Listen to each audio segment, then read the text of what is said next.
오늘 본문은 예수님께서 수고하고 무거운 짐진 자들을 초청하시는 말씀입니다. 예수님께서는 그들에게 쉼을 주시겠다 약속하고 계십니다. 여기 쉼이란 죽음 이후의 영원한 안식을 포함하는 이 땅에서 누리는 평안과 안식을 의미합니다.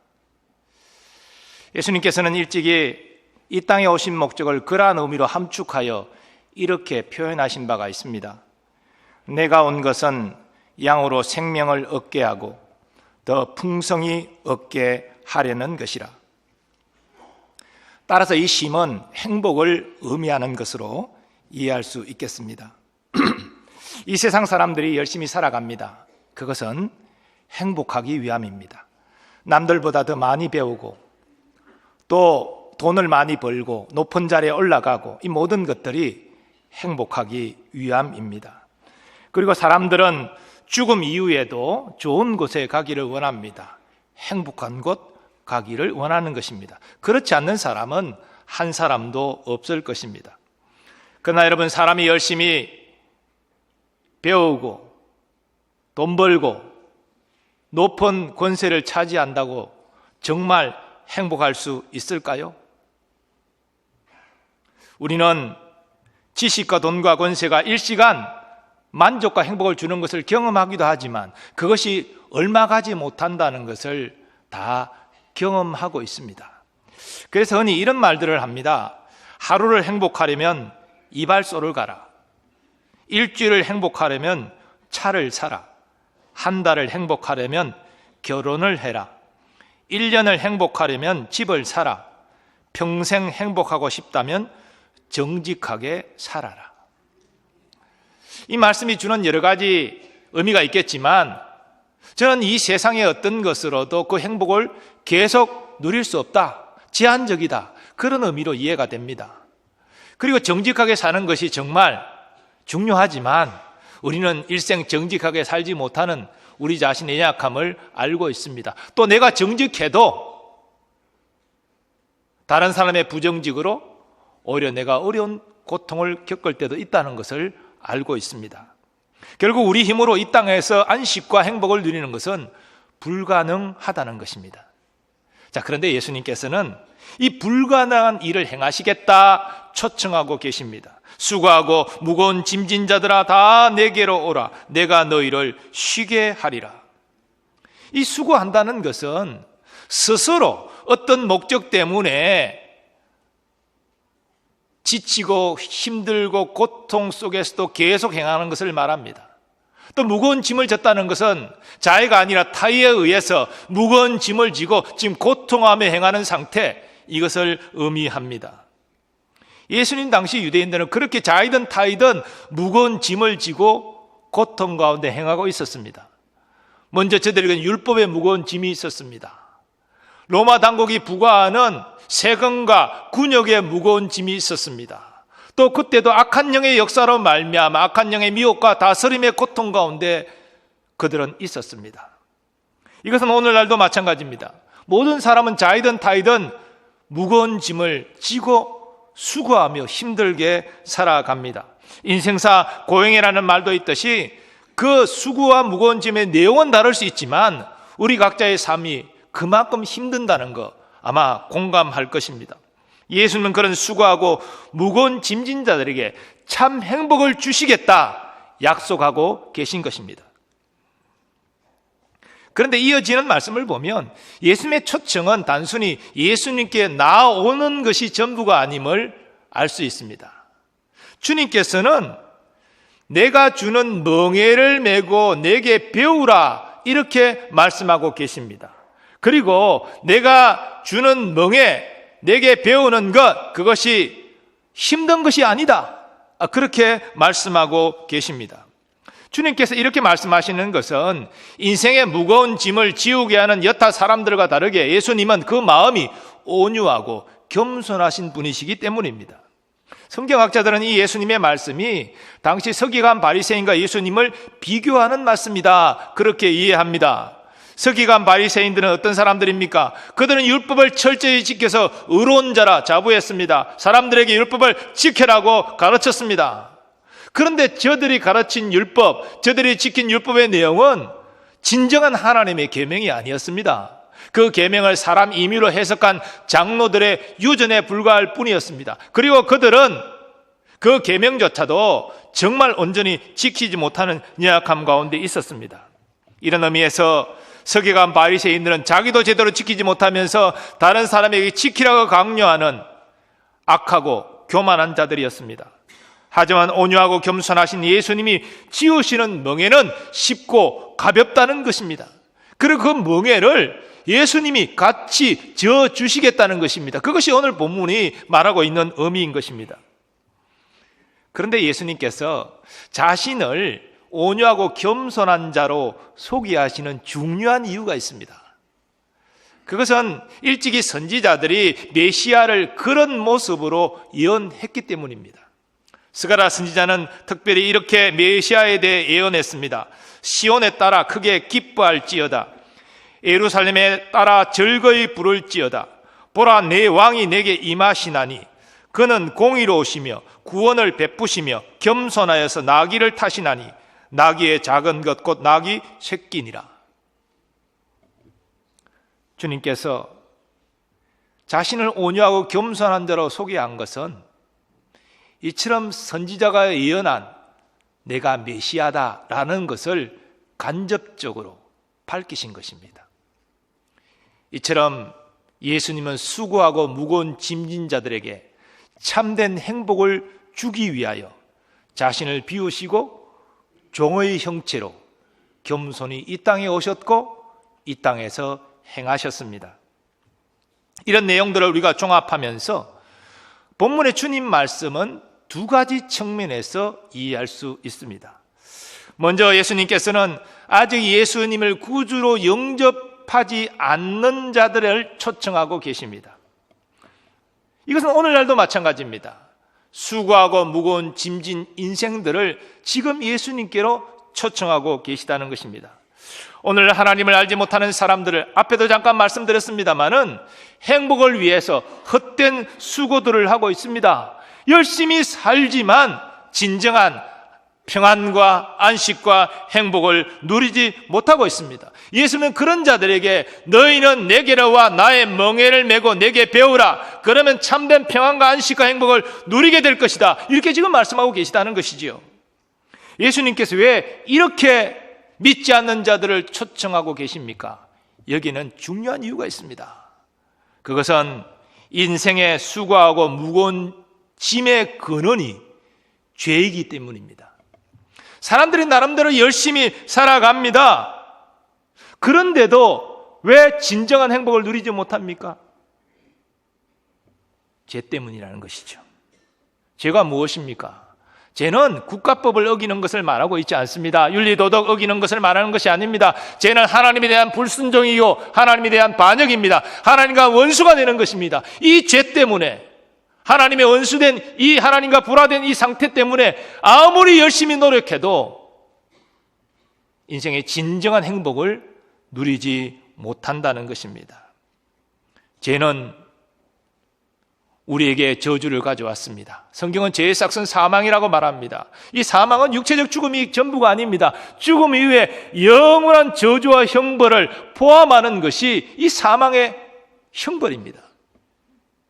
하지만 영적 무지 가운데 있는 사람들은 이 사실을 알지 못하고 헛된 노력을 하면서 헛된 소망을 품습니다. 내가 열심히 살고 착하게 살면 나는 이 땅에서 복을 받을 거야, 행복할 거야, 죽은 이후에도 좋은 곳으로 갈 거야. 그게 막연한 기대감을 품고 있습니다. 예수님 당시 유대인들도 그러했습니다. 그들은 무엇에 열심히 했습니까? 율법 지키는 일에 열심을 냈습니다. 내가 율법 열심히 지키면 이 땅에 복을 받을 거야, 행복할 거야, 죽은 이후에도 천국 갈 거야. 그들은 실제 하나님의 계명을 지키는 것이 아니라 사람의 계명을 지키고 있었음에도 불구하고 저들이 열심히 복을 받게 하고 행복하게 하고 천국 갈 것이라고 착각하고 있었습니다. 그러나 그렇게 사람의 계명을 지킴으로 죄의 짐을 벗어버리고 행복할 수 있는 것이 아닙니다. 이런 저들에게 주님은 말씀하십니다. 수고하고 무거운 짐진 자들아 다 내게로 오라. 내가 너희를 쉬게 하리라.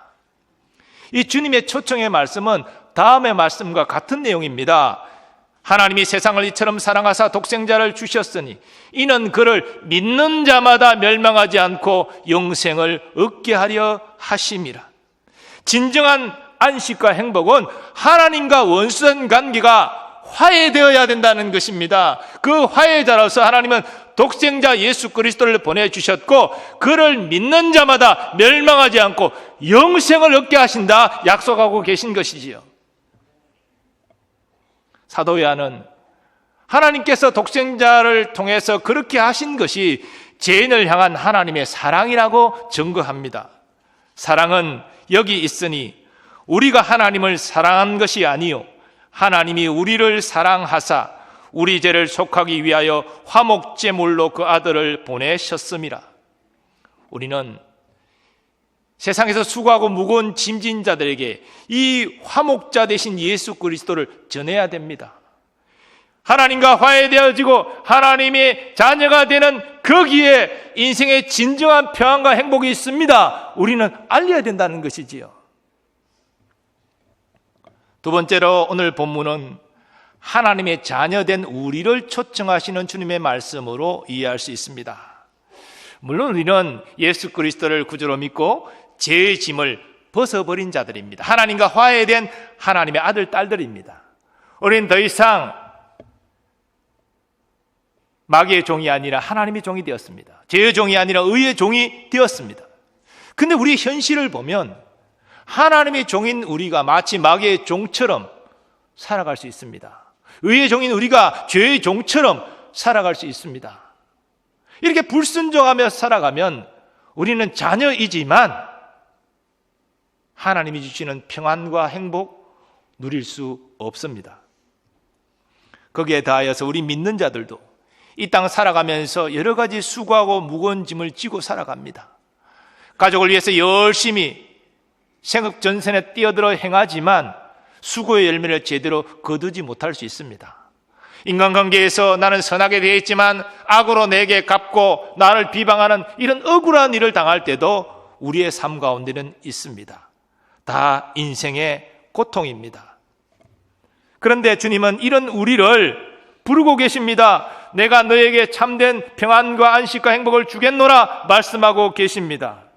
그런데 이 주님이 약속하신 이 행복을 누리기 위해서는 앞에 잠깐 말씀드린 대로 우리는 주님의 주시는 멍에를 메고 주님께 배워야 됩니다. 이것은 주님의 삶을 따라가는 제자답게 살아가야 한다는 것입니다.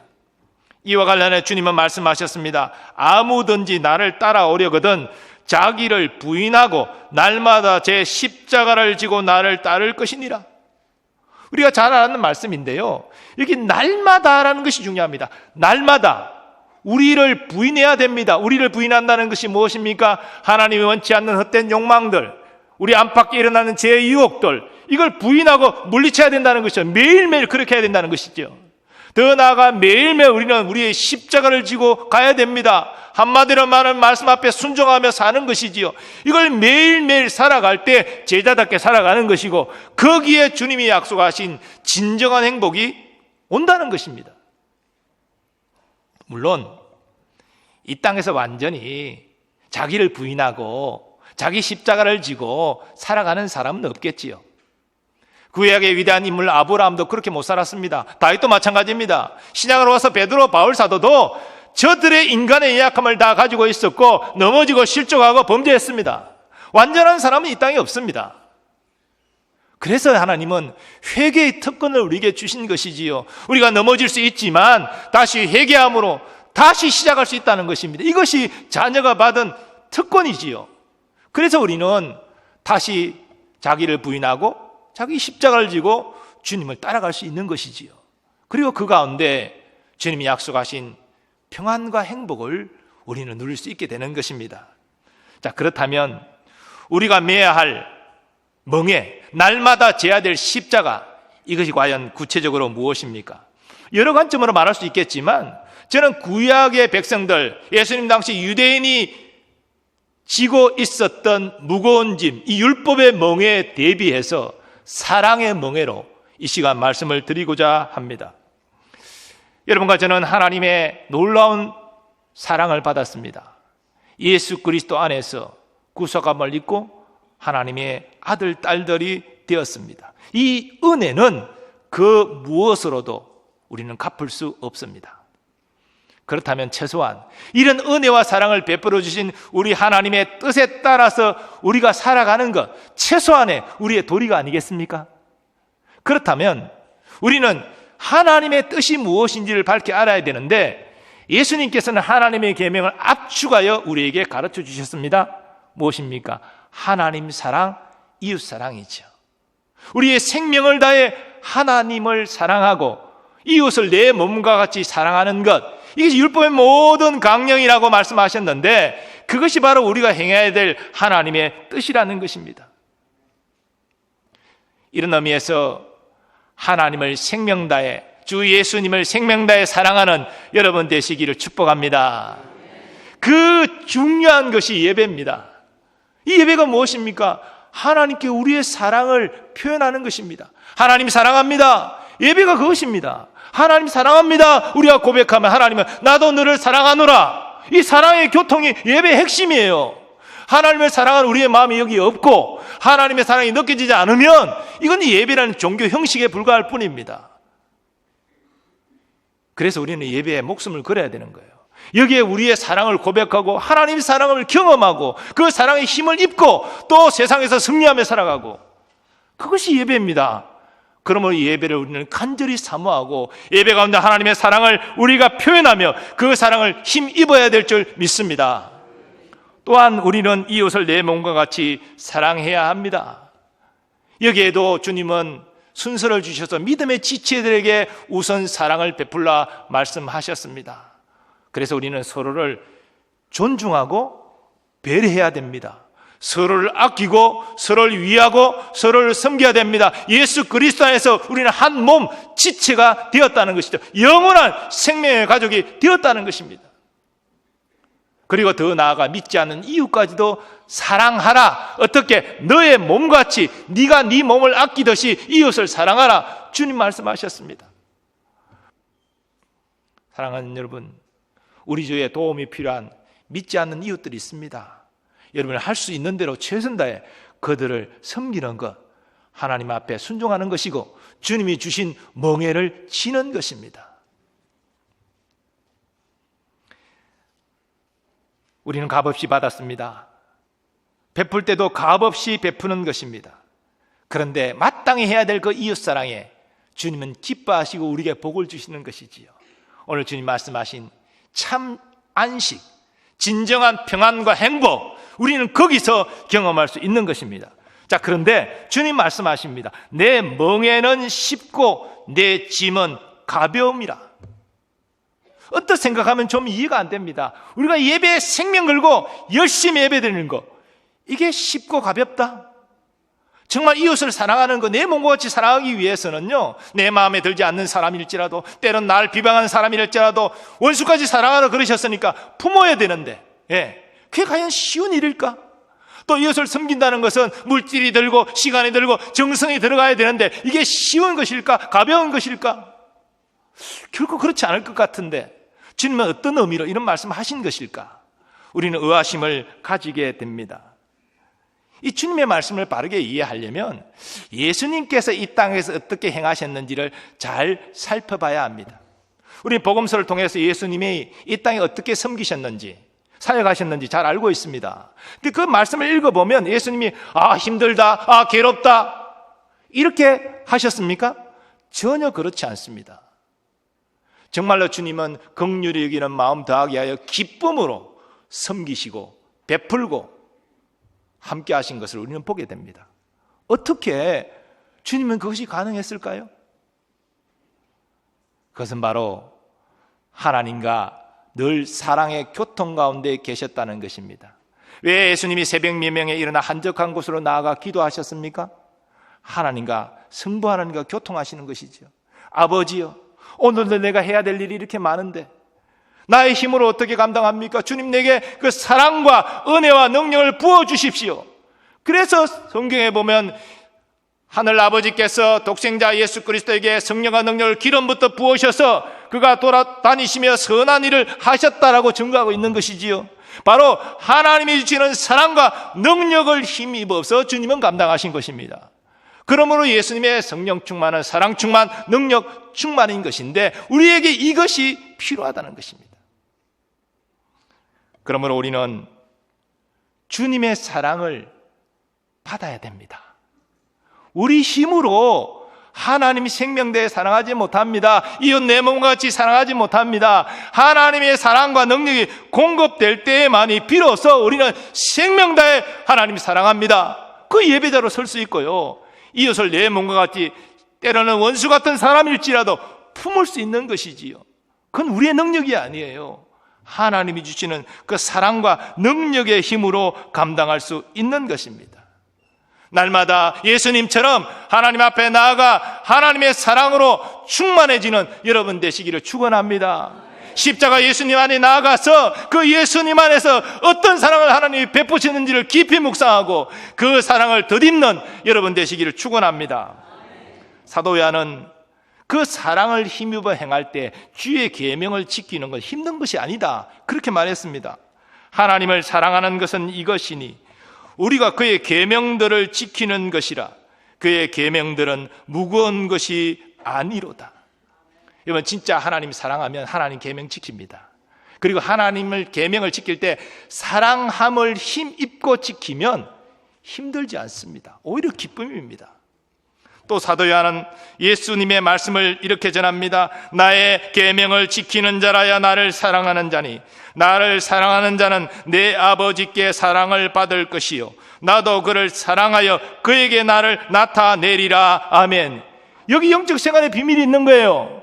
하나님의 사랑을 받고 그 사랑함으로 계명을 지키고 이웃을 사랑하면 더 큰 하나님의 사랑을 받는다는 것이지요. 가진 자가 더 가지게 되는 이 축복의 원리가 여기에서 확인되는 것입니다. 성령 충만한 사람이 더 성령 충만하는 거예요. 더 섬기는 사람이 더 섬기는 거예요. 더 복을 받는 사람이 더 받는 거예요. 그것이 바로 선순환의 원리인 것입니다. 우리 힘으로 하는 것을 끊어내십시오. 우리 힘으로 해봐야 헛수고입니다. 지치고 힘들기만 할 뿐입니다. 그러나 주의 사랑을 힘입으면 기쁨이 됩니다. 주님 함께 하십니다. 행복합니다. 이런 은혜가 우리 모두에게 있기를 간절히 소망합니다. 우리 앞에는 멍에를 져야 되는, 주님을 따라가야 되는 제자의 삶이 놓여 있습니다.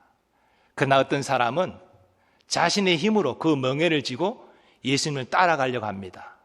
바로 서기관, 바리새인, 유대인 같은 율법적인 삶을 살아가는 사람입니다.